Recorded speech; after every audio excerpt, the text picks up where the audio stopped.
In less than 2 months, this administration has proved itself to be the most anti-veteran administration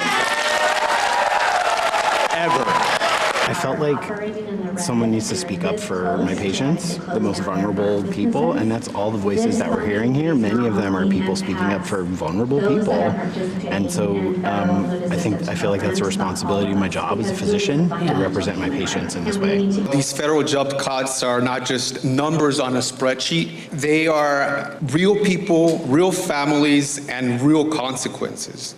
In June, I will lose my job. As a father of a 3-year-old, this isn't just about my career, it's about my child's well-being right now. Without my job, I don't know how I will afford to keep her in preschool. The stress of this situation isn't just financial, it's emotional too. It's the fear of not knowing what comes next or having to make impossible choices between my daughter's education and basic needs. How many of y'all like to go to the airport and wait in the long TSA lines? Well, if it keeps going this way, it's only going to get worse. I stand before you today not just as an employee, but someone whose livelihood and whose family's well-being is directly impacted by the recent budget cuts and firings. We've given years, decades in many cases, of service to this country, and we deserve better than to be treated as disposable.